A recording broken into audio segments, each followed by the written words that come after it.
Ó, já vou, viu? Tô indo. Amiga, me espere na porta. Irmã, espera. Não fala nada. O que você tá fazendo, Raon? Então você gosta, né, de pegar dinheiro?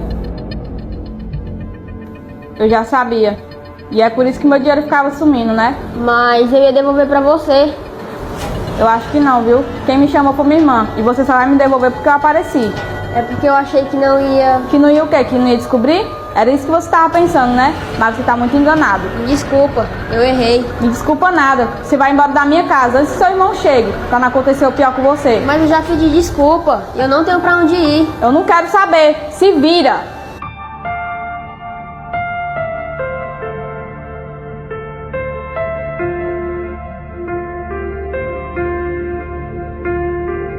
Disse pro meu irmão que eu amo ele. Tchau.